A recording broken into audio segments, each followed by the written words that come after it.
Seja muito bem-vindo a mais um episódio do Primecast, o podcast da Ecoprime, podcast da família cristã. Aqui nós falamos sobre casamento, criação de filhos, educação cristã, filosofia cristã e teologia. Você vai encontrar esses assuntos aqui no nosso Primecast. O Primecast já é um podcast consagrado, já tem muitos episódios lá no Spotify, Deezer, iTunes, em áudio. E agora a gente está trazendo uma versão em vídeo para vocês, tá? Liberando esse vídeo no canal do YouTube aqui da Escola Ecoprime. Você pode se inscrever no canal, ativar as notificações, clicar em gostei nesse vídeo, inclusive, e compartilhar. São 4 missões aí para vocês. Clicar em gostei, se inscrever no canal, compartilhar e comentar esse vídeo, tá? Além disso, nós produzimos esse conteúdo com o intuito de, enquanto escola cristã, ajudar na nutrição espiritual, das famílias. Nós entendemos, finalmente, que não dá para educar filhos se nós não tivermos também nos educando e educando os pais. Eu sou Gabriel CBO, um dos hosts aqui do podcast Ecoprime. Host eu sempre gosto de explicar, porque quem não entende inglês, que nem eu, host é apresentador. E o host mais lindo desse podcast, Andressa Oliveira, está aqui na minha frente, minha esposa querida e amada.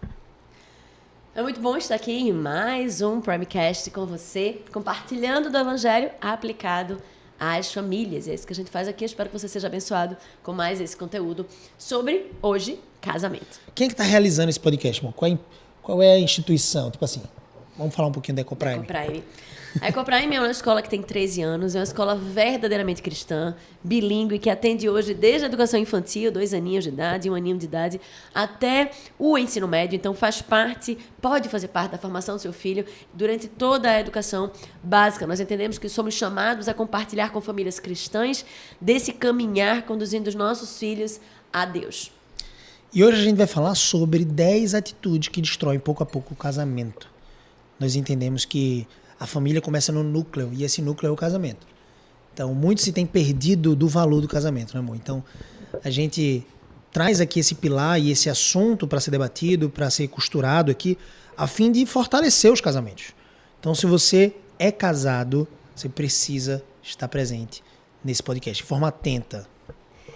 E é interessante porque somos uma escola, né? Então, tudo começa com o casamento. E às vezes os filhos chegam e os pais permitem que eles tomem a cena e tomem a dianteira de todas as coisas dentro da casa. Mas a primazia é do casal, né? Do casamento. E eles precisam ser valorizados. E se a gente quer cuidar dos nossos filhos, a gente precisa cuidar do nosso casamento e garantir a eles um lar feliz e um lar seguro e estável. Isso vem através de um casamento forte e abundante. Então são 10 atitudes que destroem pouco a pouco o casamento. Nós vamos listar aqui, fizemos essa listinha de 10, digamos assim, atitudes, e nós vamos bater uma bola, conversar um pouco sobre essas 10 atitudes aqui, né? E poder alertar você para que você possa, de alguma forma, se estiver praticando uma dessas 10 atitudes, ficar mais atento e evitar esse mal para a sua própria família. Então, a ideia por trás desse podcast é edificar a sua família e te ajudar a não apenas adquirir conhecimento sobre o casamento, mas também tomar decisões que vão mudar a rotina familiar. Então, nós sempre pensamos que, já que a família é o núcleo da sociedade, o núcleo da família é o casamento. A partir do casamento se forma uma nova família. Não é quando os filhos nascem, quando você põe uma aliança no dedo. E se você casou, né, amor? Você casou, você se tornou uma só carne com aquela pessoa. E os filhos que vêm a partir desse casamento, eles são frutos dessa relação.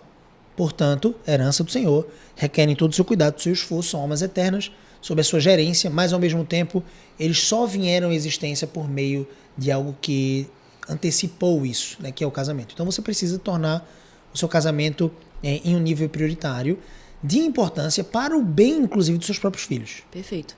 E para mais conteúdo sobre casamento, segue aí Gabriel CBO, que tem produzido conteúdos diários sobre esse assunto, e Andressa Ecoprime para conteúdo sobre criação de filhos, família, e fala um pouquinho de casamento também.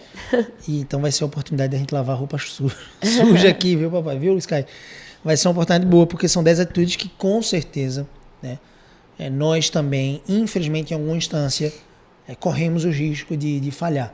E certamente já temos falhado em alguma dessas atitudes aqui. E o caminho desses processos de restauração é justamente o reconhecimento, o arrependimento, o perdão, a graça, a misericórdia triunfando sobre o juízo, e também um processo de condução para a imitação de Cristo, evitando então essas atitudes que destroem o casamento. Vamos falar da primeira atitude? Vamos lá, falar a primeira atitude. Primeira atitude que você não deve fazer, o que você pode estar fazendo e tem minado o seu casamento, é gritar com o outro. É falar de forma grosseira, é aumentar o tom de voz para se referir àquela pessoa que você deveria estar tratando com gentileza e com amor. Normalmente, a gente tem o cuidado quando a gente está falando com os de fora. Mas quando a gente está em casa, parece que a gente se permite mais, né? É a intimidade que me permite eu exalar a minha ira e o estresse que se acumulam, às vezes, ao longo do dia. Às vezes nem é com o cônjuge, você nem está necessariamente chateado com ele, mas você está tão estressada, tão angustiada com as coisas da rotina do dia, que você acaba falando com ira ou com irritação com o cônjuge. De forma ríspida, né? Meu amor, eu te perdoo, tá bom. Já vamos começar assim, eu te perdoo por você. Todo estresse, brincadeira. Gente, essa questão do estresse e do gritar com o outro é interessante porque é o seguinte: o princípio é, eu devo tratar o meu cônjuge como Cristo trataria. Sim. E será que a gente consegue imaginar, embora saibamos que Cristo foi firme em várias medidas, em várias circunstâncias, onde foi requerido ele ter essa energia contundente para exortar, repreender, corrigir. Ele corrigiu Pedro e disse assim, arreda Satanás. Ele virou para os discípulos em certa medida, quando ele andou por sobre o mar, ali nas águas, né, e entrou no barco, ele disse assim, vocês têm pouca fé assim, dessa forma. Ele foi de alguma forma agressivo, mas sem pecado, né? Se irou de forma santa, sem pecado, quando ele entrou no templo, por quase que 3 vezes, 3 eventos, os 3 anos que ele foi para Jerusalém para adorar o Senhor no templo, né, e servir a Deus naquela festa dos pães asmos, a festa de libertação, que celebrava a libertação do povo da terra do Egito.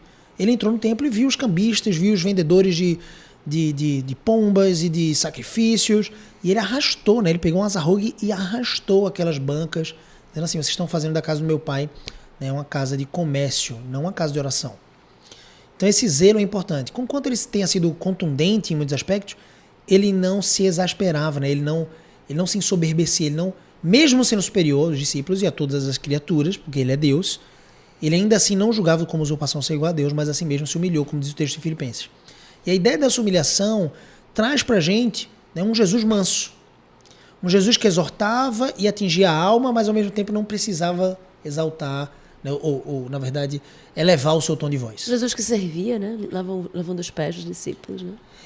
Essa ideia de gritar, só pra gente até partir para a segunda atitude, que é muito correlacionada com essa primeira, ela traz uma ideia de superioridade. Eu me sinto superior ao meu cônjuge, então eu preciso gritar com ele. E de forma geral, né, o grito nunca vai trazer algum tipo de benefício. Nunca. Com seu filho você sabe disso, né? Por mais que você seja autoridade sobre a vida do seu filho, é um mau uso da autoridade quando você precisa elevar o tom de voz. Porque elevar o tom de voz nunca vai te elevar ao nível de um bom argumento para convencer a pessoa. Então imagina uma discussão que você teve com seu cônjuge, onde você gritou de alguma forma, né? Agora você precisa se arrepender do seu pecado, né, de alguma forma da sua ofensa, e talvez você estivesse coberto de razão no que tange ao motivo pelo qual você estava gritando, mas você perdeu de alguma forma a razão quando você gritou, e agora você precisa se arrepender e pedir perdão. Não seria muito melhor que você conduzisse o processo, já que você tem razão naquilo, você tem razão em estar chateado, ou zangado, ou irado por um comportamento errado, não seria muito melhor você conduzir isso de forma mansa, branda? Eu fico pensando, um cirurgião, ele vai com bisturi, né? Ele não chega com um facão. Quem chega com facão é o açougueiro. Então, se ele chega com bisturi, o bisturi é um elemento cortante, mas ele é silencioso, ele é cirúrgico, como o próprio nome já aponta, né, a ideia de fazer uma cirurgia. E ele é preciso. Só que sabe o que é melhor? É que o cirurgião que usa um bisturi e não um facão, ele tem um compromisso com a cicatriz. Então, se você está irado por algum motivo, você vai satisfazer a sua ira gritando, e aí você vai pecar. O motivo da sua ira não seria melhor, né, atender às expectativas de corrigir o seu cônjuge naquilo que ele falhou com você ou com Deus? E para corrigi-lo, não seria melhor você conduzir isso de forma mansa? Então, assim, gritar com o outro é uma atitude que destrói o seu casamento pouco a pouco. E, infelizmente, eu vejo algumas pessoas até brincando com isso na internet. Não, minha esposa grita comigo, minha esposa dá um tapa em mim. Tipo, aí o marido grita com a esposa, como se fosse brincadeira. E tem que ter muito cuidado com isso, né? O grito em si, ele manifesta um estresse, um medo no coração. Você quer ter sempre a sua vontade sendo realizada, então tem que ter cuidado com isso. E ele está correlacionado com o segundo princípio, né? A segunda atitude que destrói o casamento é parecida com essa. xingar ou depreciar o outro. Que tem é um grau a mais. Isso. Que é um pouco mais... já é desrespeito, né? O gritar. Né? Já é se achar superior. Mas o xingar e o depreciar é você querer colocar o outro numa posição menor.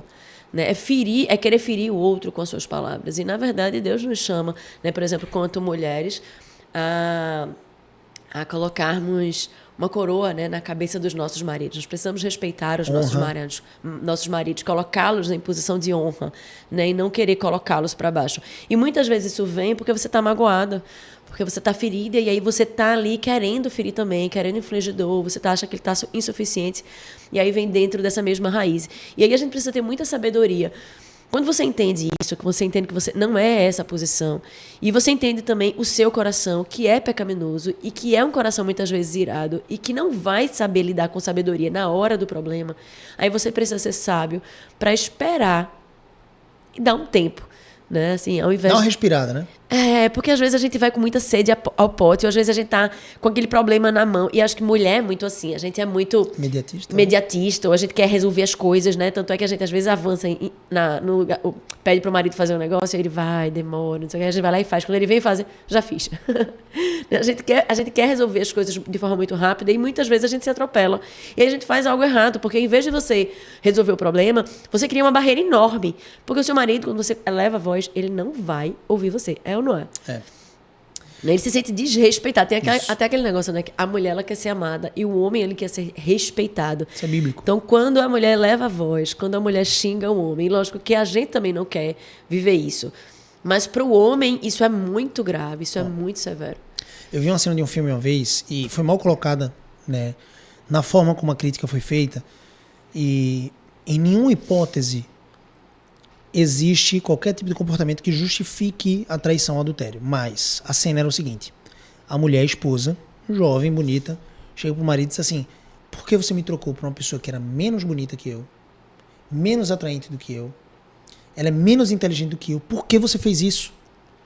E ele disse assim: ela não grita comigo, ela não me desrespeita, ela me faz me sentir homem, ela me, de alguma forma, exalta, eu consigo ser, né, o líder que eu preciso ser.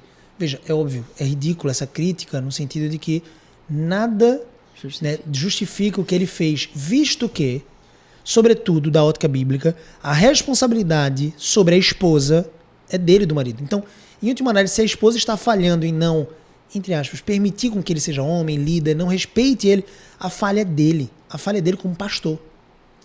É como você virar para sua ovelha, que é rebelde, quanto mais, ela tem uma responsabilidade individual sobre isso, mas você ignorasse todo o papel do pastor de todos os dias discipular, cuidar dessa ovelha, instruí-la de que os benefícios e as recompensas que virão de ela ser respeitosa e amável são muito maiores do que o próprio desrespeito. Então faltou pastoreio. E aí ele utiliza esse caminho rápido para encontrar alguém, entre aspas, um pouco mais adequado para ele. Não é esse o princípio do casamento, obviamente. Só que fica uma lição interessante aqui. Veja, o homem trocou a mulher, mesmo fazendo isso de forma errada, antibíblica, sendo um adúltero nesse sentido.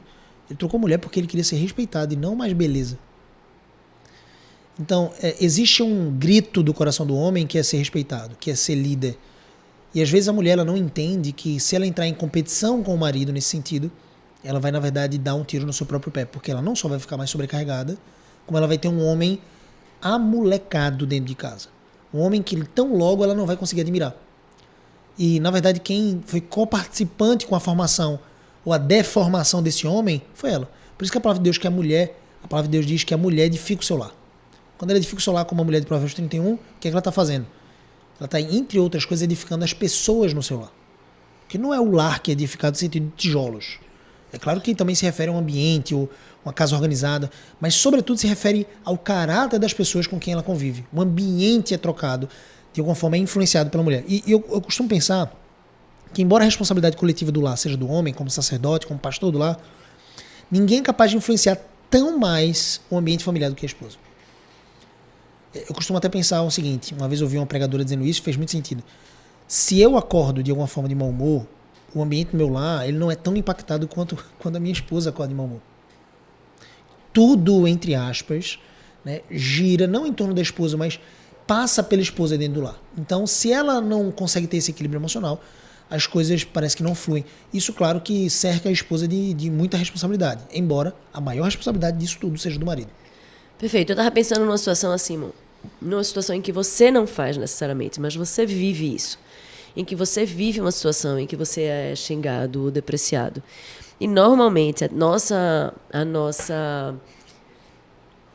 intuitivamente, a nossa ação, a nossa atitude seria devolver isso.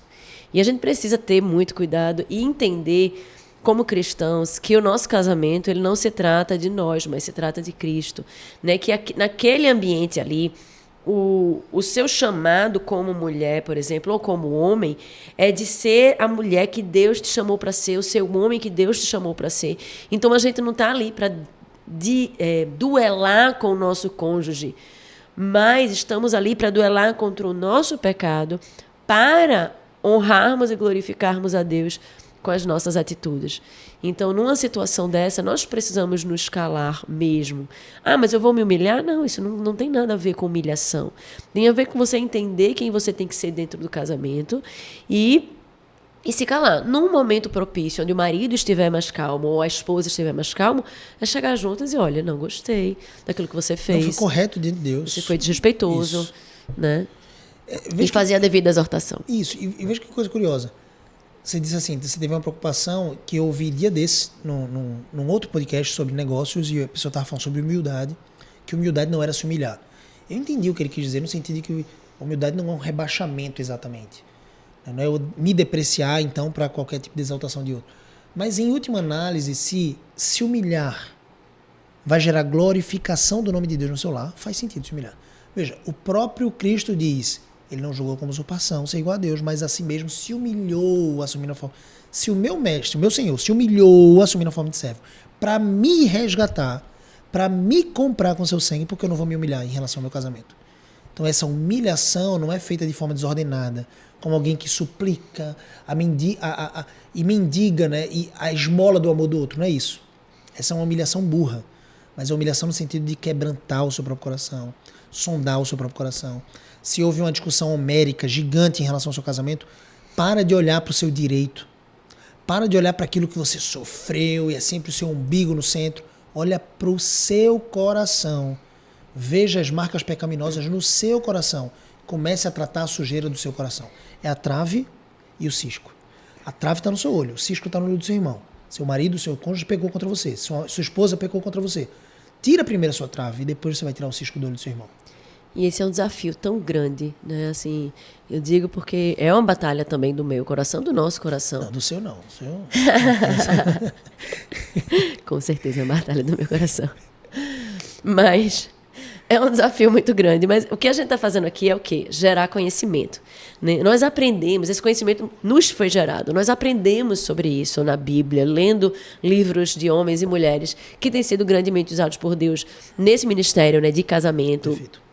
E através desse conhecimento, é através desse entendimento de quem eu sou, de quem eu preciso ser dentro do casamento, de como não gira em torno de mim, de como diz respeito à glória de Deus através da minha vida, é que a gente começa a travar essas lutas da forma certa, né?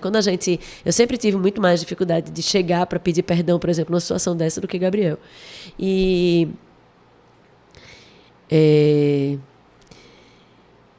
Porque eu lembrei daquele filme Quarto de Guerra, né? Show. Que ele, exatamente, se não assistiu, assista. É muito bom. E ele fala exatamente sobre isso. A mulher, ela está em crise no casamento, e aí ela vai buscar uma senhorinha que se coloca à disposição para discipulá-la. E aí, quando ela pergunta o que é que está errado no casamento dela, e ela vai e faz uma lista gigante sobre todas as falhas do marido dela. E aí, a senhorinha fica assim, beleza, você falou tudo do seu marido, mas e você? E aí ela tinha dificuldade, e muitas vezes é isso, né? A gente consegue olhar para o outro, consegue apontar, fazer uma lista gigante com todas as falhas. Mas quando a gente olha para a gente tem uma trava. Parece que a gente fica, os nossos olhos ficam embaçados e a gente não consegue ver um metro além da gente. E esse é um grande desafio. É olhar para o nosso próprio coração e entender aonde eu falhei nessa briga. E às vezes é muito difícil porque você fica ali tentando encontrar. Eu já orei a Deus, Senhor, eu só consigo ver as falhas dele. Tem misericórdia de mim. Olha, essa eu não sabia, gente. Vocês estão sabendo junto comigo. E me ajuda a enxergar as minhas falhas. Porque é isso. Deus respondeu essa oração? Respondeu. Amém. Glória a Deus. Porque é realmente uma luta, né? Aí Deus fez assim, ó, tá bom, minha filha, deixa eu te mandar aqui Toma uma a lista. Toma aí pro WhatsApp, não vai nem caber. Mas é isso, né? Então é muito difícil, mas a gente precisa buscar em Deus essa sabedoria para que a gente encontre o nosso pecado, porque a mudança, muitas vezes, a gente espera do outro, isso. Mas a mudança sempre deve, né, na nossa perspectiva, sempre deve começar em nós mesmos. Eu recebo muitos casais nas minhas mentorias e no Instagram, e geralmente começa assim, como quarto de guerra mesmo. Começa a iniciativa de você procurar uma solução para o seu casamento porque algo está de errado no outro. E aí você esqueceu a perspectiva de que você é o principal dos pecadores. A minha perspectiva no casamento tem que ser eu sou o principal dos pecadores e eu casei com a segunda principal. Então ela vai ser muito pecadora, mas eu tenho mais dívida para com Deus. Então eu preciso ser misericordioso com ela, como Deus é misericordioso comigo, e vice-versa. Então, o casamento que se pressupõe a essa base, esse alicerce ideológico e de cosmovisão, ele cresce com um fundamento muito mais sólido e as atitudes se tornam muito mais avantajadas em relação à restauração de qualquer tipo de situação difícil. Porque situações difíceis vão chegar para quem tem esse conhecimento e para quem não tem. A questão é que quem tem esse conhecimento consegue agir, saber qual é o próximo passo. E às vezes o próximo passo é esse, da humilhação, no sentido de, Deus, quebranta o meu coração. Eu não estou nem conseguindo enxergar o que eu errei. Mas eu sei que não tem alguma coisa errada, porque a gente brigou aqui. Tá feio. E eu estou querendo que ele venha me procurar. E já passou 2 dias, né, tem algumas situações assim. Aí, voltando para um xingamento, essa ideia de xingar ou depreciar, veja, tem algumas palavras que são absolutamente ferinas, né? E o que sai da nossa boca, a palavra da nossa boca tem um poder de alguma forma de ser medicina, cura pro corpo, pra alma, ou de ser um início de uma terceira guerra mundial no seu lar. A língua é um órgão pequeno e que precisa ser dominado, né? Como a palavra de Deus diz lá em Tiago. É o menor órgão, de alguma forma, do corpo, mas é o que mais pode incitar incêndios sociais e uma catástrofe na sua própria casa. Tem pessoas que evocam um furacão, evocam uma erupção vulcânica dentro do seu próprio lar por causa da língua, por não dominar a língua. E aí, essa ideia de xingamento é tão torpe, porque é o seguinte, você tinha um grau de atitude que destruiu o seu casamento pouco a pouco, o grito, e agora você chegou a ofender, ou tentar ofender. Eu sempre gosto de pensar o seguinte, numa discussão em que um tenta ofender, é muito bom que o outro não seja tão facilmente ofendido. Essa sensibilidade de não ser tão facilmente ofendido vai da ideia da sua compreensão de identidade. Eu sei quem eu sou e eu sei que o outro não está tentando... Ele está tentando me ferir, mas isso diz mais respeito ao coração do outro. Uhum. Então eu não vou tomar como... Nossa, olha o que ele me chamou e olha que ferida na minha alma. Eu sei, ele tentou te ferir. Mas você não precisa tomar, né, esse cálice de ira, esse cálice de veneno. Ele colocou estrequinina, né, um veneno mortal que você morreria em pouco tempo. No meu copo, eu não preciso tomar esse copo. Veja, a intenção de ter colocado estrequinina, ou seja, o veneno no copo, que eu estou fazendo analogia aqui como um xingamento, essa intenção precisa ser repreendida, exortada e precisa ser mudada. A pessoa precisa mudar isso, mas você não precisa beber. Então, quando a gente pensa agora na perspectiva de quem xingou, veja, tem algumas palavras que são... Eu consigo ver algumas histórias que chegam até mim da esposa que chama o marido de porco imundo. Seu gordo disfuncional. Nojento. Você é nojento. Tenho nojo de você. Ou o marido que fala assim, você não faz nada de certo. Você não presta. Você nunca vai ser ninguém na vida. Você... Veja, isso é completamente contrário. Pessoas cristãs, hein? Completamente contrário ao princípio de honra e de amor, mas ao mesmo tempo é completamente contrário à teologia bíblica sobre a pessoa. Porque a pessoa é a imagem e semelhança do Criador. E você está dizendo que ela não presta? Ela é a imagem e semelhança do Criador, e o significado dela ser imagem e semelhança do Criador, o significado da vida dela é dado pelo próprio Deus na palavra. E aí você está dizendo para ela de que ela não vai ser ninguém, como assim? Ela já é alguém. O que é ser alguém? É estudar, é ter algum tipo de resultado? Que mente medíocre é a sua? E você, como parte do corpo, porque você é uma só carne com a pessoa, você está destruindo a si mesmo. Que loucura, né? Você é como um louco. Eu estava procurando aqui Mateus 5:22. Que diz assim: mas eu digo a vocês que qualquer que se irar contra seu irmão estará sujeito a julgamento. Também qualquer que disser a seu irmão racá será levado ao tribunal. E qualquer que disser louco corre o risco de ir para o fogo do inferno. Racá é tolo, né? Então, olha o peso, né, que Jesus traz nesse versículo aqui. As palavras, dos xingamentos. Exatamente. E muito mais, né? A gente fala do próximo, quem mais próximo, né, do que o nosso marido, do que aquele que você escolheu, né? E Deus escolheu antes de você para ser uma só carne com você. Perfeito. Terceira atitude, amor. Vamos lá. Terceira atitude, ignorar e não responder. Eu fixei a conversa com a Andressa no meu WhatsApp. Eu posso deixar de responder todo mundo. Eu tinha 900 conversas sem responder. Teve um dia que eu fui viajar do Maranhão para cá, para Recife, e eu respondi, meio que liquidei, zerei. E eu tô me permitindo chegar até 50, 60 conversas não respondidas. Mas eu tô sempre reativando isso. São muitos grupos empresariais. Mas tem uma pessoa que eu não posso deixar de responder. Tem que estar fixada como a primeira marido. Conversa, que é assim que eu faço também. Aí você vê se o marido é um banana, se ele tem a mãe como a primeira conversa fixada ou se é a esposa, né? Se o seu marido tem a primeira conversa da mãe, porque ele é um bananão, ele não entendeu o chamado dele como marido, tem que ser a esposa. Mas a gente tá brincando aqui com essa ideia superficial de responder no WhatsApp, mas é mais que isso. Tem alguns maridos que estão passando por maus lençóis, né? Às vezes a esposa fica mandando muito meme pro marido no Instagram e quando o marido não responde, não vê, fica ofendida. Aqui em casa é o contrário. Às vezes sou eu que mando muito vídeo pra Andressa e a Andressa não vê. Eu digo, já tô esperando, já baixo minha expectativa. De vez em quando eu passo a régua e faço assim, dá uma olhada aí, tudinho que eu mandei. Porque era importante. Mas assim, essa ideia de responder no WhatsApp, no Instagram, é uma ideia superficial. Mas vamos falar de dentro de casa. Sim. O que significa ignorar uma pessoa dentro de casa? Eu confesso que eu sou muito distraída. Eu te perdoo, amor. Vem cá. Perdão tá sendo liberado aqui. Olha, às vezes o Gabriel fala comigo, né, amor? Tu fala comigo e às vezes ele fala e eu não respondo. E aí ele faz, amor, você me escutou? Aí eu, não escutei não. O que foi que você falou? Às vezes eu tô concentrada numa coisa e eu fico hiper focada naquela coisa. Não, teve um dia desse que foi assim. E não respondo. Vou até aprofundar essa tua confissão. Eu acho que esse terceiro aqui foi até... Essa é a tua confissão. Foi até por conta disso. Não sei, mas foi recente. E aí foi o seguinte, eu falei algo e ela não entendeu o que eu falei. Mas ela não procurou entender. Ela ouviu que eu tava falando alguma coisa. Ela ouviu que eu tava falando alguma coisa. Tava fazendo outra coisa. E ela não compreendeu. E assim, ao mesmo tempo ela ignorou. Aí eu fiz, calma. Você entendeu? Ela fez, não. O que foi que tu falou? Aí eu fiz. Aí agora eu pausei e fiz assim. Mas você ouviu que eu falei alguma coisa? Ela fez, ouvi. Ou seja, ela sabia que eu tinha falado alguma coisa. Então, se era importante, né, não ter ignorado, ela teria parado. Eu não entendi, então, tu repete que eu não entendi. Teria partido dela essa ideia. Mas ela, ouviu, não entendeu e ignorou. Aí, a minha exortação foi essa, né? Minha exortação foi, ouviu, não entendeu? Tudo bem. Agora, parta de você dizer assim, repete aí que eu não ouvi, não. Eu não entendi. Só ouvi que tu falou alguma coisa, mas eu não entendi. Repete. Eu vou repetir 10 mil vezes, tá tudo bem. Mas a ideia de ignorar é assim, ouvi, não entendi, mas também não deve ter sido importante, deixa pra lá. Eu acho que eu passo assim, por duas lutas nesse sentido, né? Primeiro,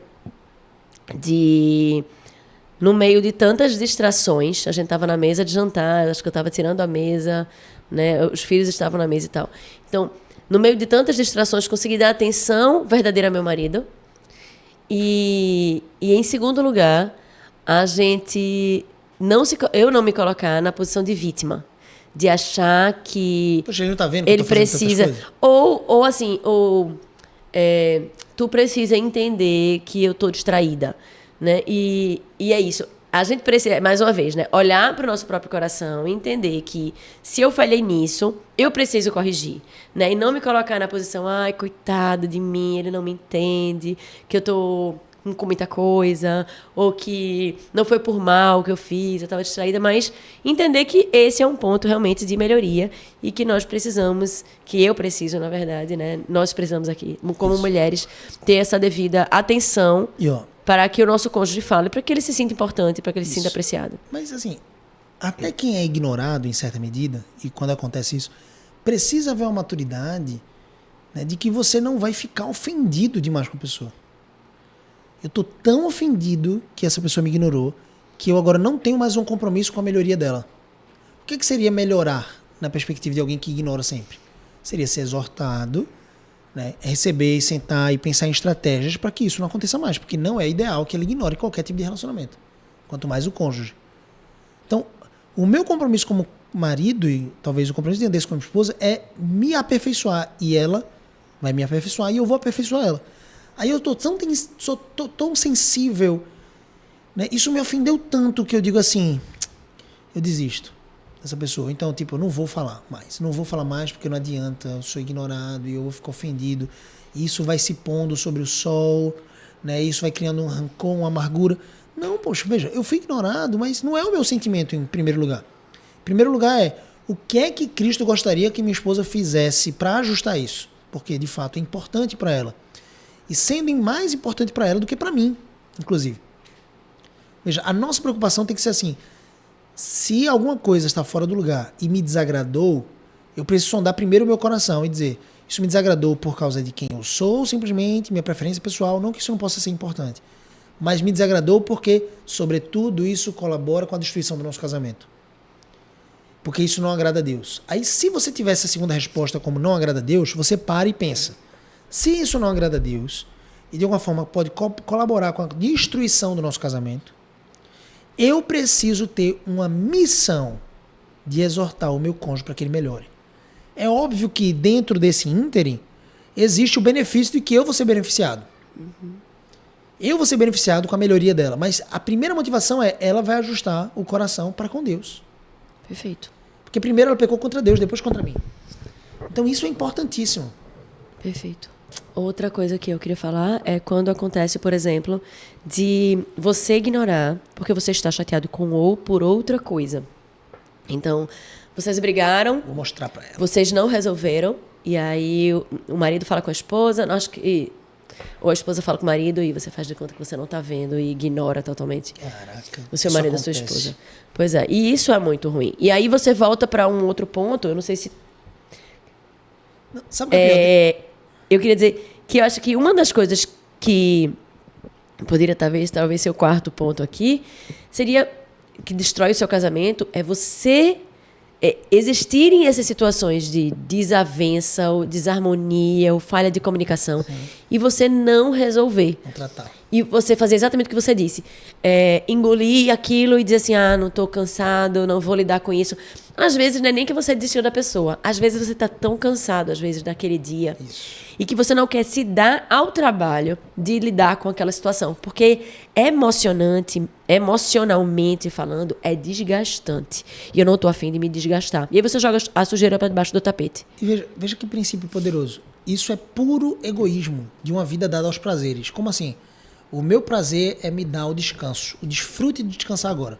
Mas, moço, uma vez que você casou, você foi chamado por Deus para ser o cirurgião do seu cônjuge. E um cirurgião atento a cada mínima situação. Quando eu digo a cada mínima situação, não é que você vai ficar fazendo a cirurgia a cada 5 minutos. Às vezes você vai acumular um pouco para fazer uma cirurgia cuidadosa em uma determinada área. Mas você vai estar lapidando o seu cônjuge e ao mesmo tempo tendo humildade para fazer isso e humildade para ser lapidado. Então, seu cônjuge também é cirurgião da sua alma. Aí você é chamado por Deus para ser esse cirurgião e você está dizendo, não, eu não vou fazer cirurgia não. Sabe o juramento de Hipócrates, que é você socorrer como médico, você tem que socorrer uma pessoa quando ela está em perigo e você tem que prestar os primeiros socorros. Esse é um juramento que todo médico faz. É a mesma perspectiva de alguém que casa. O outro está em pecado diante de Deus. Eu estou cansado demais porque isso me feriu. Como diz respeito? Uma pessoa que pensa assim, diz respeito a mim, ao meu próprio prazer, à minha própria vida, estou cansado, então vou escolher não fazer. Vou escolher não ter essa conversa franca. Vou escolher, eu não quero, porque é sobre mim. Mas quando você entende o casamento na perspectiva bíblica, você diz, não é sobre mim, é sobre ele com Deus, então isso também vai me atingir, favorecendo a nosso casamento, nossa vida, então eu vou me esforçar agora, porque eu não tenho opção, por conduzir ela num processo de entendimento sobre aquilo que ela fez, para que ela se arrependa diante de Deus, para que a gente possa melhorar, entender que existe graça, misericórdia. Isso é poderoso, não deixar o sol se pôr sobre a ira, mas não é para você simplesmente manifestar sua ira e dizer assim, isso está fora do lugar, estou insatisfeito e a gente precisa melhorar aqui. Não, é ser um cirurgião cuidadoso, eu sempre vou trazer isso para dentro do casamento. Não é isso, amor? Perfeito. E tem um quarto aqui, né? Quarta atitude, Sky. Sky tá aí, quarta atitude. A quarta atitude, que Sky precisava ficar atento a essa quarta atitude aqui, que ele vai pegar bastante. Quarta atitude é menosprezar, não considerar o que o outro fez. Veja que é uma outra aceleração do grau de ignorar a pessoa. né? A terceira atitude é ignorar, não responder o outro. E aí você agrava mais um pouco. Então você começa a menosprezar. O menosprezo é aquele que, de forma anabolizada, ignora e deprecia o que o outro fez. Deprecia a omissão do outro. E veja, isso está intimamente ligado com a sexta atitude, que a gente vai mencionar já já. Essas atitudes, elas são como que um abismo chamando outro abismo. É um pecado que arrasta outro pecado. Eu ignoro, então depois eu começo a menosprezar. Esse menosprezo, ele vai conduzir a sua mente e os seus pensamentos para simplesmente começar a abominar o seu cônjuge. Você não começa a entender isso, mas é um processo lento. Como que, sabe uma doença silenciosa, diabetes, você nem sabe que você está e daqui a pouco você começa a manifestar algumas dores ou alguns sintomas de um ferimento que não cura tão fácil. Então depois você vai começar a fazer um exame, é silencioso no seu coração. Logo, logo você está menosprezando e se distanciando do outro. Porque eu não só me distancio daquilo que eu rejeito, mas eu começo a me enojar daquilo que eu rejeito. E o menosprezo é essa rejeição. Sai daqui. Nossa, não está muito bom. Nossa, ela não, né, de alguma forma ela não fez o mínimo. Nossa, ela não limpou nada. Você só chega em um status de sempre pensar as coisas que o outro está deixando de lado. O que é que está faltando? O que é que ela está fazendo de errado? Isso está sempre na sua mente. Te conduz ao menosprezo. Ou então, estava pensando, lembrando aqui de um caso de uma mulher que estava profundamente magoada com o marido porque ele não dava o devido valor ao que ela fazia em casa. Essa mulher, ela não trabalhava fora de casa, ela trabalhava em casa, ela cuidava dos filhos, mas ela se sentia menosprezada pelo marido, porque ele não dava o devido valor. Prestígio. Exatamente. E aí você vê isso, né? A gente tem muitas mulheres hoje, mulheres cristãs, que têm, por exemplo, abdicado da vida no trabalho, da vida profissional, para trabalhar em casa, né? Para trabalhar na vida dos filhos, para trabalhar no lar. E é muito importante para as mulheres que vivem isso terem esse olhar do marido, de valorização daquilo que ela tem feito. Porque, afinal, é a custo de muito trabalho, de muita dedicação, de muitas lágrimas mesmo, né? O dia a dia, a rotina, o trabalhar no coração dos filhos. E é isso, é um chamado, né, aos homens a atentarem a isso, porque às vezes aí todo mundo está numa rotina muito intensa e acaba você se distraindo e não percebendo. Porque não é menosprezar no sentido de verbalizar algum menosprezo, mas de não dar valor, de se omitir em relação a isso. Ao mesmo tempo, esse desencorajamento, você trouxe aqui a perspectiva das mulheres que de alguma forma recebem esse menosprezo, que é ignorar, ser ignorada e ao mesmo tempo ser rejeitada naquilo que fazem. Como não manifestação pública ou não manifestação, né, verbalizada do reconhecimento daquilo que está acontecendo. Mas, ao mesmo tempo, por exemplo, algumas mulheres elas depreciam e, ao mesmo tempo, menosprezam o trabalho dos seus esposos, desencorajando o seu esposo a cumprir o seu papel, né, na sociedade, como trabalhador, como empresário, que seja. Então, é um tiro no próprio pé, porque você é uma só carne. Eu quero lembrar vocês que vocês são um time nesse sentido. Vocês estão no mesmo barco. Quando você menospreza o outro, você está furando o seu barco. Vai entrar água, vai afundar. Então, assim, é um chamado urgente para que você abandone essa atitude do menosprezo e comece a reconhecer também o outro. Quinta atitude, amor. Vamos lá. Pensar sempre em si mesmo. Essa é uma luta que todos nós enfrentamos, né? Nós somos egoístas por natureza. E nós sempre estaremos tendo a tendência de colocar as nossas vontades sempre em primeiro lugar. Separados de Cristo, né, nós não conseguimos resistir aos nossos próprios corações ou às nossas próprias vontades. Isso acontece, por exemplo, com a criança. Né? Quando ela nasce em pecado, ela é egoísta por natureza e não espera que ela queira fazer a sua vontade, ela queira lhe obedecer. Ela vai querer fazer a vontade dela, ela vai querer comer desde cedo. Batata frita no almoço, vai querer dormir a hora que ela quiser dormir, aonde ela quiser dormir, e você vai estar ali na luta. Então, todos nós trilhamos esse caminho desafiador, que é não pensar primeiro em nós mesmos. Aí tem essa galera que diz assim, você tem que se amar primeiro, porque se você não se amar primeiro, quem é miserável que vai se amar? Isso é uma grande mentira de Satanás, né, irmão? Porque a gente não precisa se amar primeiro, até porque Deus, ele nos dá tudo que a gente precisa.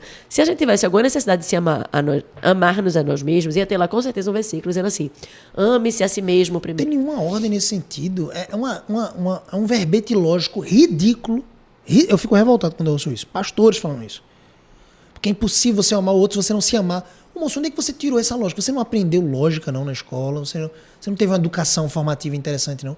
Porque quando o texto diz, amarás o teu próximo como a ti mesmo, ele não está dizendo, então, se ame o máximo possível para que você possa amar o outro. Já isso parte aí, do lógico, parte do pressuposto. né? Você já se ama o suficiente para se colocar em primeiro lugar nas coisas.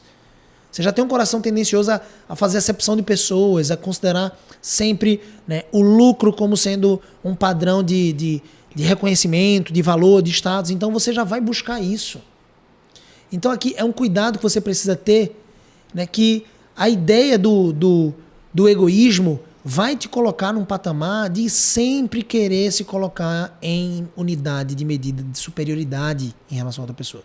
Só que você está lidando com o seu cônjuge, com a sua carne. Então você, minimamente, tem que ter um status, né, igualitário nesse sentido. E de fato, homem e mulher, embora tenham papéis diferentes, a gente vai falar sobre uma dessas atitudes, papéis diferentes, distintos no casamento, eles possuem o mesmo valor para com Deus. E como é que você agora está pensando sempre em si mesmo?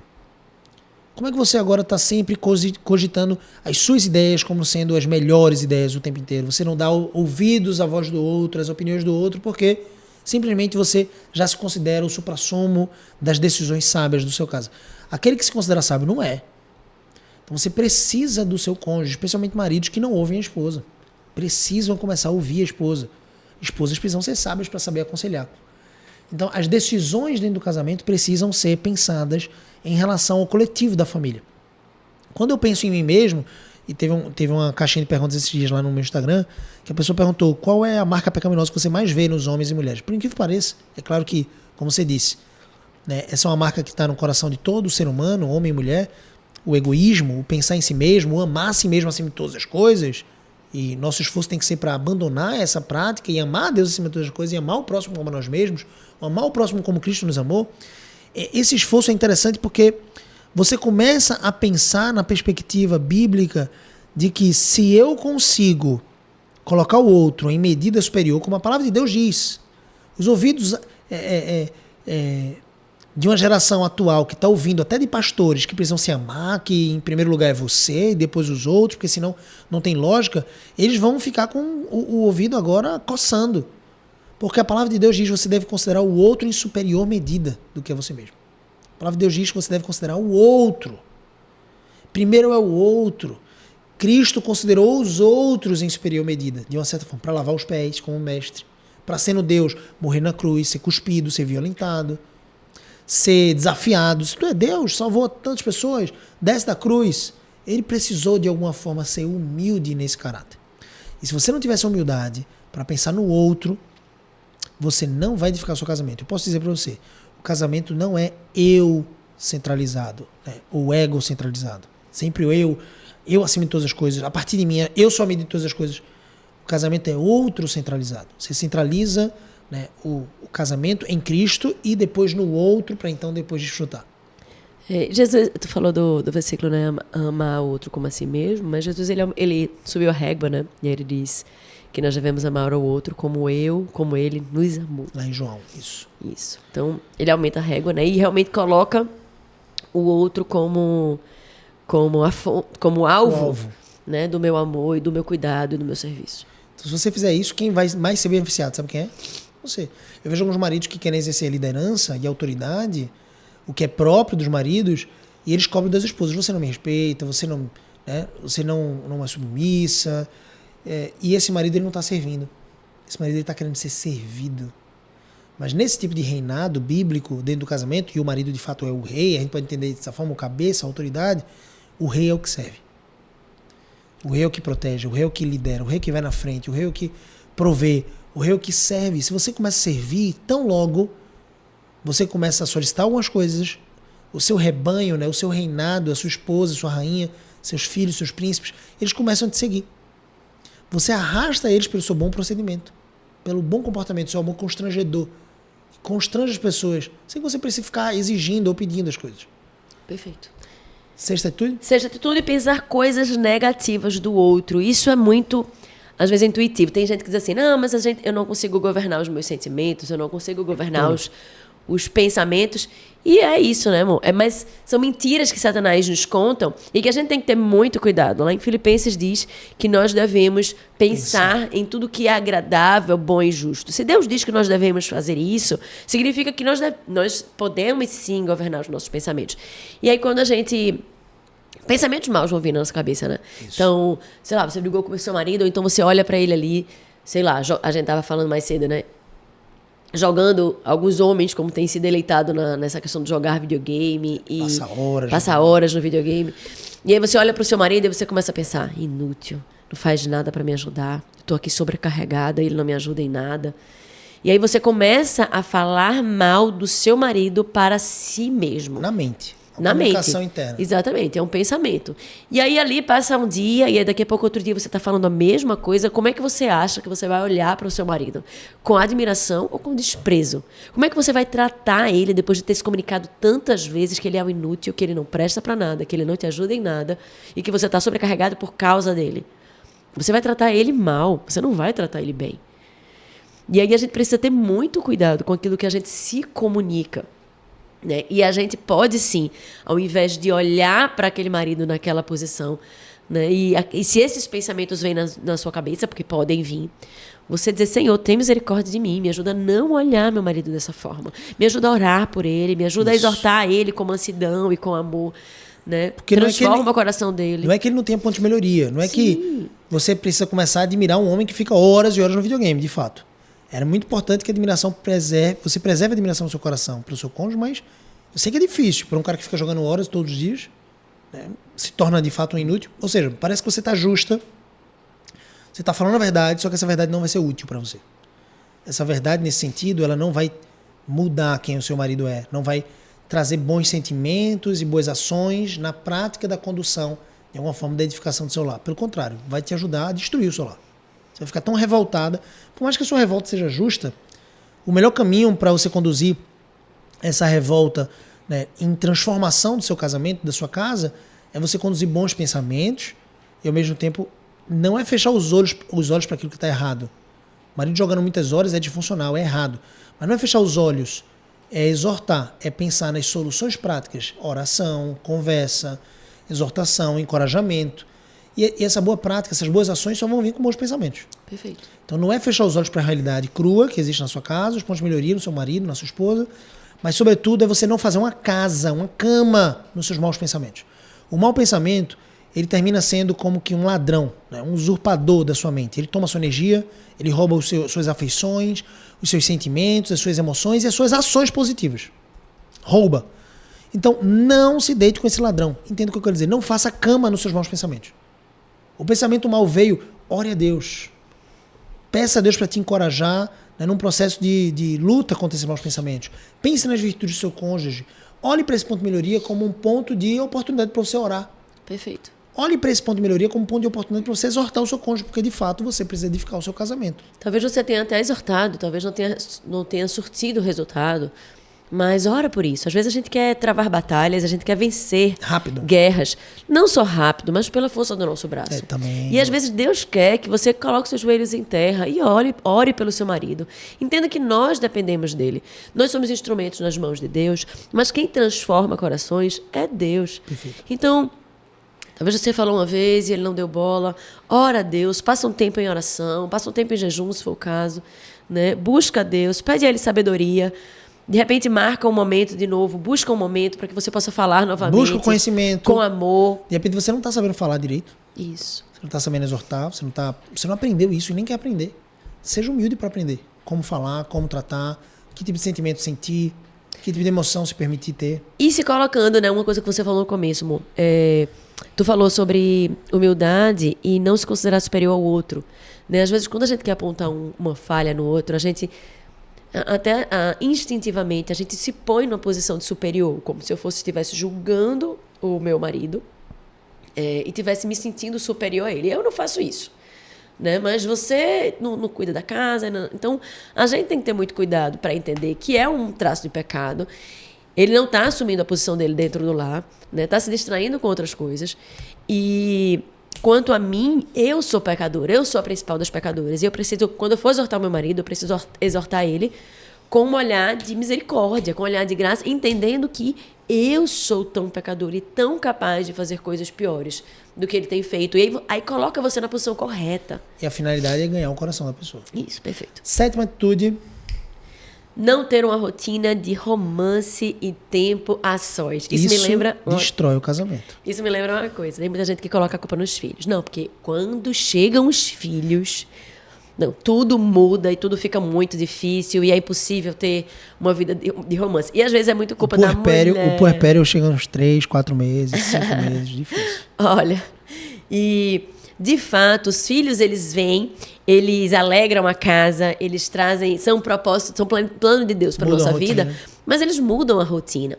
E esses dias eu estava conversando com um casal, e eu já vi outras mulheres falando isso também, da dificuldade da mulher de deixar os filhos. A gente estava falando sobre a importância de viajar a sós. A gente tem a oportunidade de fazer isso uma vez ou outra, e é tão bom, né? Lembra da última viagem que a gente fez?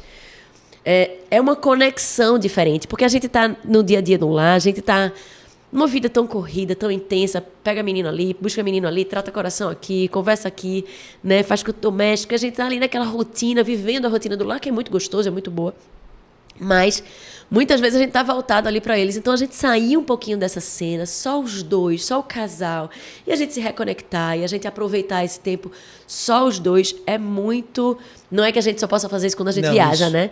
Mas é bom ter ter esse momento de viagem é muito bom. Aí o marido tava dizendo assim, mas ela não consegue não, porque quando a gente sai e deixa os meninos, aí ela quer chorar e sente saudade. Mas, desculpa, isso é falta do pastoreio dele. Veja, não estou dizendo que é fácil, mas quem tem que conduzir os pensamentos da esposa é o marido na instrução. Então, meu amor, isso vai ser bom para eles, inclusive. Meu amor, eu sei que é difícil, é antinatural para você, porque você tem muito amor apegado aos seus filhos, e são os nossos filhos, e eu também os amo, mas para você é mais difícil ficar, né, longe deles, mas entenda, ficar perto de mim, a sós comigo, em certa medida, deixá-los seguros com nossos pais, com nossos sogros, vai trazer um benefício de segurança para eles, porque a gente vai estar cada vez mais conectado. Aí você conduz esse pensamento, você acha que a sua esposa não estou dizendo que ela não vai enfrentar luta. A Andressa enfrenta. Tá lá, a gente viajando lá, caminho de 3 horas para chegar lá no Porto de Pedras, lá em Alagoas. Aí a gente indo pra praia e ela dizendo, já tô com saudade do bebê, tô com saudade dos meninos. Eu fiz, opa, segura essa saudade que a gente tá chegando. Acabou de sair agora. A gente acabou de sair. Então que bom que você tem saudade. Significa que você tem um sentimento positivo em relação aos seus filhos. Mas, agora, eu até diria, né? Ela teve muita liberdade para falar isso, porque ela sabe como o marido dela reage. Mas, assim, é até não tão sábio.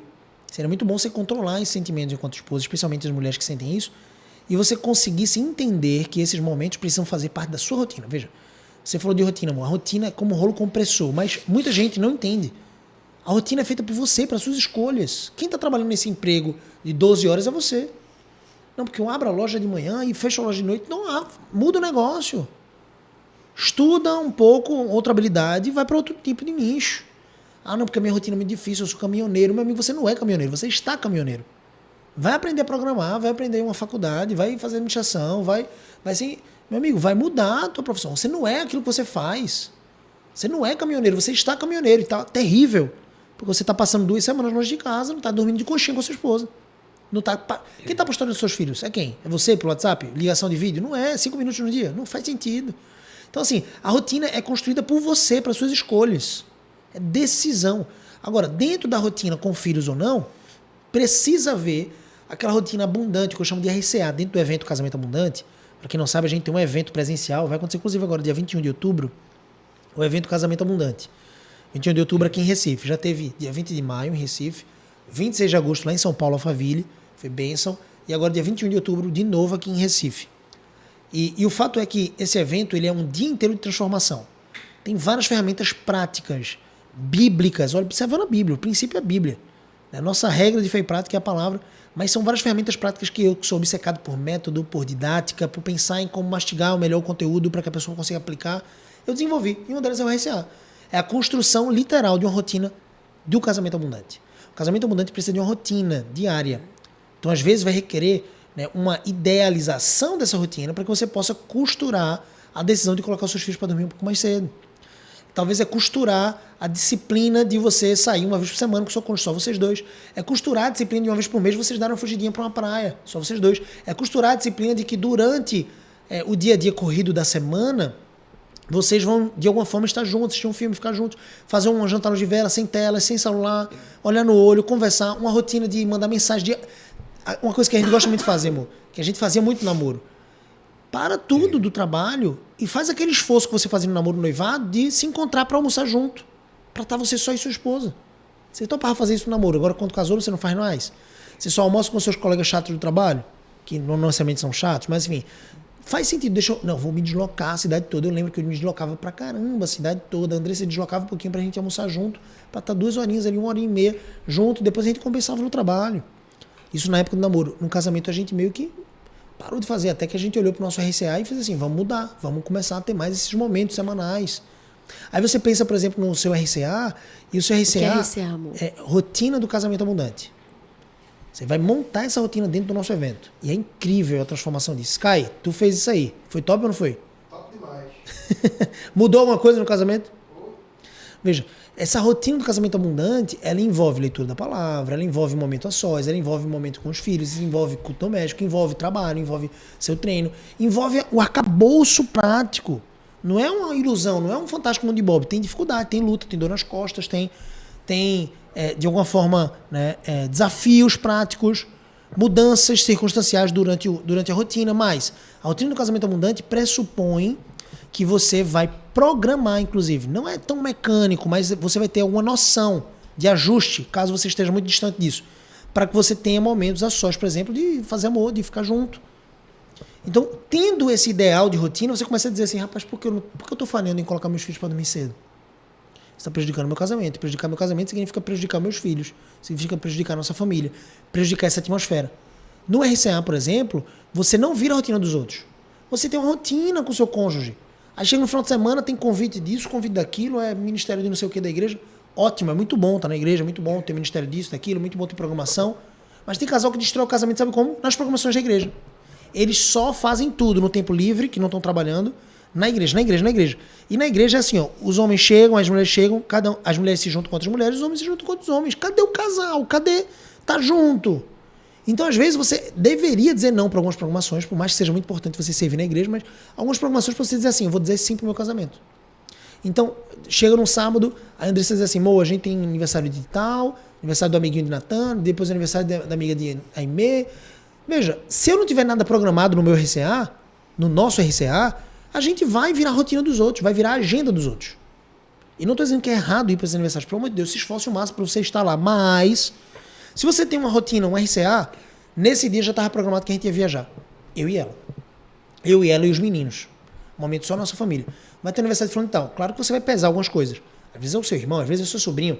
Mas às vezes é o aniversário não sei quem da escola. Você diz assim, já tem uma programação para essa semana. Nesse final de semana eu vou estar sós com a minha esposa na Praia do Patacho. Acabou, você constrói, você não vira a agenda dos outros. Isso é preciosíssimo. Isso é muito importante, inclusive saúde, meu amor. Te amo. Quem não entendeu isso, veja, você teve agora 5 minutos. Se te ajudou a abrir sua mente, imagina você fazer isso por 2 horas comigo dentro do evento. Porque o evento são 10 horas. São quase 1h30, 2 horas só para essa atividade, só para essa dinâmica. Aí tem MPP, tem o RCA 110, MPP é Matriz da Paixão Perpétua. As pessoas acham que a paixão acaba, a gente fala bastante sobre isso. Não tem que acabar, e eu te mostro como é que você constrói uma máquina de paixão. Máquina da Paixão Perpétua. Você tem o DCA, você tem, né, o laudo conjugal. Tem muita ferramenta bíblica, gente. Tá na Bíblia. Eu só fiz assim, não quero nem ser acusado de plágio. Eu peguei, traduzi, criei uma dinâmica, uma didática, eu sou apaixonado por isso. E eu ajudo meus alunos. Se quiser, inclusive, se inscrever no Casamento Abundante, é gabrielcbo, tudo junto, .com.br/casamento-abundante. Ou vai no perfil do meu Instagram, gabrielcbo, link da bio, você vai lá poder se inscrever no evento presencial aqui em Recife. Vale a pena você viajar, hein?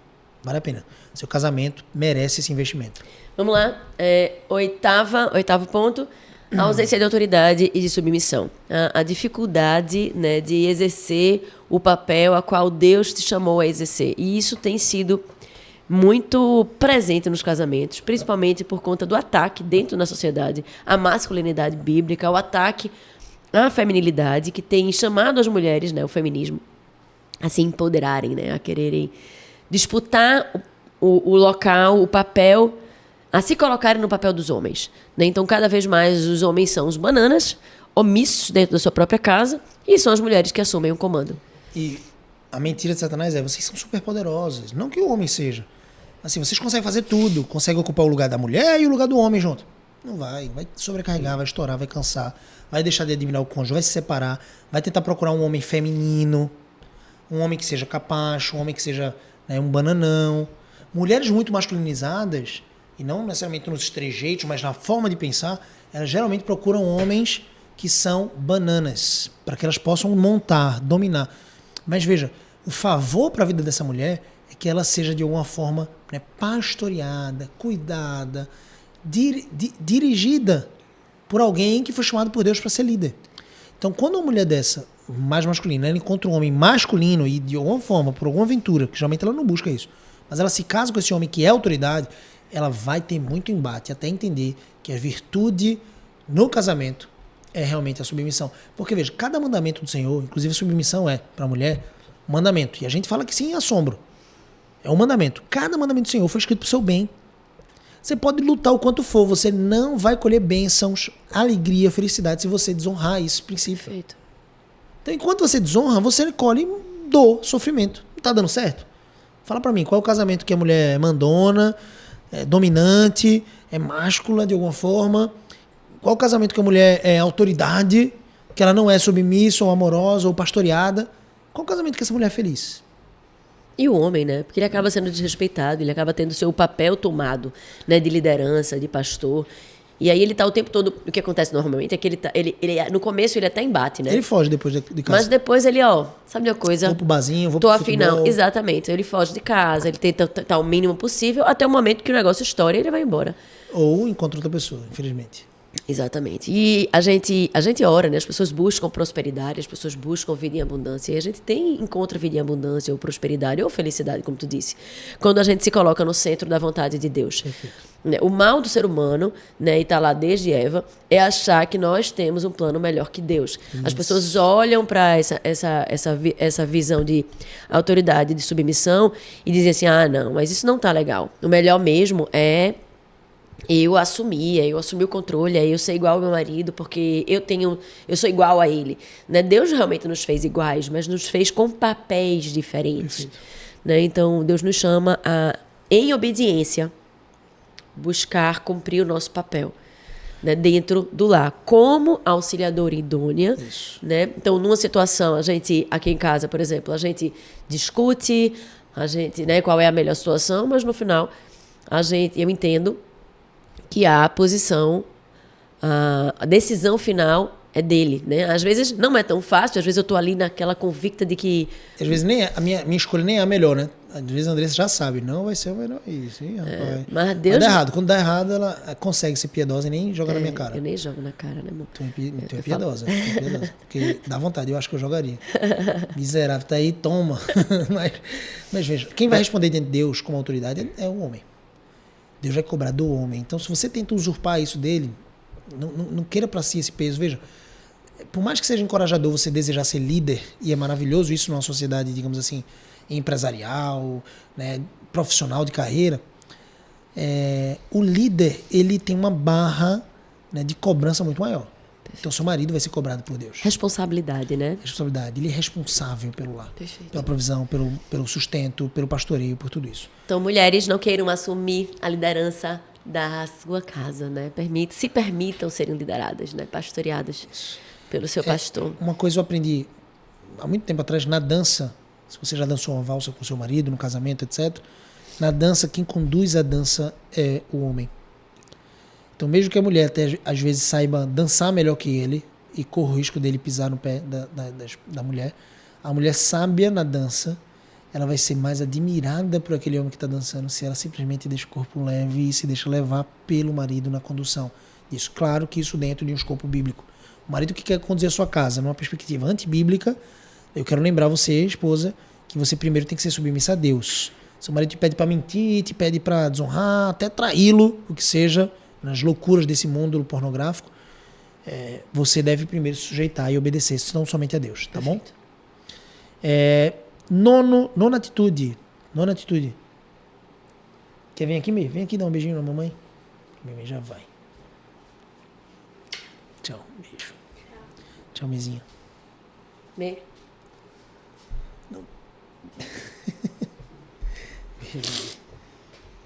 Eu entendi a pressa dela. Muito bom, vai lá. Tchau, linda. Nona Até amanhã. atitude. Boa. Tá andando na casa do vovô? Tá aqui? Tá. Nona atitude, não meditar na Bíblia diariamente. É ser arrogante. Não meditar na Bíblia diariamente é ser arrogante e achar que você é capaz de dar, você é capaz de dar conta de tudo sozinho. Sem Deus, né? Agora veja, se você precisa se relacionar com esse Deus que te salvou, que te amou, e você deve conhecê-lo para que você se torne mais parecido com ele e colhe alegria e felicidade e ao mesmo tempo seja desenvolvido por esse próprio Deus para a vida eterna. Como é que você espera conhecer esse Deus e se relacionar com ele se você não lê a palavra que ele estabeleceu? Tem gente que fala assim, não, tem pessoas cheias do Espírito Santo. Veja, eu só consigo acreditar que uma pessoa cheia do Espírito Santo se ela lê a palavra que o Espírito Santo inspirou. Perfeito. Então, tem um exemplo do John Bunyan, eu queria deixar uma indicação de livro aqui, Piedade Cristã, os frutos do cristianismo verdadeiro. Um cara do século, se chama 16, se não estou enganado, 17. John Bunyan, autor de O Peregrino. E aí, o nome desse livro é Piedade Cristã, que eu estou dando aqui para você ler. Teve uma frase de um pastor muito conhecido, se eu não me engano, Jonathan Edwards ou Spurgeon, eu não me lembro quem foi agora, que ele se referindo a esse John Bunyan, o autor de O Peregrino, Piedade Cristã e tantos outros livros, ele disse assim, se você furar John Bunyan em qualquer parte do corpo, vai sair a palavra de Deus. É impressionante a mente desse homem, e de fato, a dependência que ele tinha da palavra. E veja, ele adquiriu esse conhecimento da palavra como? Lendo a palavra. Então, leia a palavra diariamente, se alimente da palavra diariamente. Se você não se alimentar, você vai estar desnutrido e suscetível a muitas doenças e problemas. E pra gente estar no centro da vontade de Deus, a gente precisa entender qual é a vontade de Deus, né? Perfeito. Qual é o papel que eu preciso desempenhar no meu casamento, eu preciso entender a palavra de Deus. Então, tem uma rotina dentro do seu RCA RCA, Rotina de Casamento Abundante, de devocional. Devocional é simples, é um momento de tempo, geralmente eu considero que o mínimo de 24 horas deveria ser 1 hora por dia, mas isso não necessariamente precisa ser um momento isolado, você pode fazer 30 de manhã, 30 de noite, o que seja, ou mais até, mas um momento de leitura da palavra, meditação no que a palavra diz, aplicação, meditação é aplicar na sua vida prática aquilo que você leu. Levantar dúvidas que você teve em relação à palavra, que nem sempre é um texto simples, então você levanta dúvidas para saber um pouco mais sobre ela, é orar e é cantar louvores ao Senhor. Então meditar, ler, meditar, orar e cantar louvores a Deus. Todos os dias, segunda a segunda, domingo a domingo. E no domingo, especialmente, vá à igreja, participe de uma comunidade local, né, edifique a sua casa a partir de outras famílias também cristãs. 10ª atitude para a gente finalizar. O principal de todos os pecados, o orgulho. Orgulho. O orgulho destrói e mata o seu casamento. Ou você vai matar o orgulho, ou o orgulho vai matar o seu casamento. E o orgulho, ele traz afronta para a unidade do casamento. Porque a gente precisa pressupor que o casamento, sendo uma só carne, né, o casal passa a se tornar uma só carne, ele pressupõe a humildade, né, de realmente ouvir o outro, de atentar para o outro, de procurar o outro, de buscar o favor do outro e ao mesmo tempo desfrutar do outro. E o orgulho mina todas essas coisas. Te afasta do seu cônjuge. Diz para você assim, fica longe. Dessa vez é ele que tem que buscar você, porque você vai ser honrado se você esperar um pouco mais. O orgulho, como todos os outros pecados, te promete falsas recompensas. É um péssimo conselheiro. É a raiz de tudo aquilo que a gente falou, né? O orgulho, ele nos leva a gritar com o outro, a nos achar superiores ao outro, a xingar ou depreciar o outro, a ignorar ou não responder, porque a gente se acha melhor. Pensar em si mesmo. Né? A pensar em si mesmo. Pensar coisas negativas do outro, tão somente os pontos de melhoria, não as virtudes. Isso. Então, não ter uma rotina para o outro, o orgulho faz sim. isso. Então, estou tão preocupado comigo mesmo, ou com as coisas que eu acho importante. E a autoridade e submissão também, né? Eu não vou me submeter porque eu não preciso. Eu tenho um plano melhor. Eu não preciso me submeter porque eu sou tão bom quanto ele e eu posso tomar decisões melhores do que ele, talvez. Te leva a se afastar das escrituras. Perfeito. Veja, não tem como o orgulho conviver num coração que respira a palavra de Deus, num coração que coloca Deus como Senhor. Então mortifique o orgulho antes que ele mate seu casamento. E aí, qual dessas atitudes você tem cometido no seu casamento? Qual dessas atitudes você precisa ficar atento? Edificou a sua vida? Participar desse Primecast? Foi produtivo? Clique em gostei, compartilha isso no grupo da sua igreja, no grupo da sua família. Né? Vem seguir a Andressa Ecoprime no Instagram. Andressa Ecoprime, tudo junto. Andressa com 2 S, Ecoprime com 2 Cs, tudo junto lá no Instagram. conteúdo sobre criação de filhos todos os dias, educação cristã e às vezes casamento. E Gabriel CBO no Instagram, todos os dias conteúdo sobre casamento, como construir um casamento abundante para a glória de Deus. Então, segue esse Instagram, segue o Instagram da Ecoprime, Escola Ecoprime com 26, né? Ecoprime com 26. Escola Ecoprime tudo junto, segue esse Instagram também. E se você quiser mais informações de matrículas na Ecoprime, entender um pouco sobre o material da editora Ecoprime, que é um material didático para escolas cristãs no Brasil inteiro, quer entender um pouco mais sobre o casamento abundante, os links vão ficar aqui na descrição, tá bom? Vamos orar? Bora orar. Tu ora, mozinho? Ora sim. Senhor Deus nosso Pai, te louvamos, Senhor, por esse momento tão precioso de conversarmos, ó Pai, sobre a Tua Palavra, de conversarmos sobre situações em que tem levado tantos casais, ó Pai, a viverem amarguras e tristezas dentro do casamento. Que nós, quanto povo Teu, Senhor, possamos nos debruçar sobre a Tua Palavra, para conhecer mais sobre ela, para podermos viver, Senhor, em obediência a Ti, lutando contra o nosso pecado, contra o nosso egoísmo, contra o nosso orgulho, para que possamos viver o que Tu tens nos chamado a viver, viver num casamento abundante, Senhor, para a glória do Teu nome. Guarda-nos, ó Pai, conduz-nos fiéis, ó Pai, continua conduzindo-nos, Senhor, fiéis à Tua Palavra. Em nome do Teu Filho, Jesus amado. Amém. Amém. Deus te abençoe abundantemente, abençoe seu lar, sua família, seu casamento. Construa um casamento para a glória de Deus e não esqueça de ter humildade para adquirir conhecimento nessa área. Amém. Se Deus quiser, até o próximo Primecast. Próximo podcast. Valeu.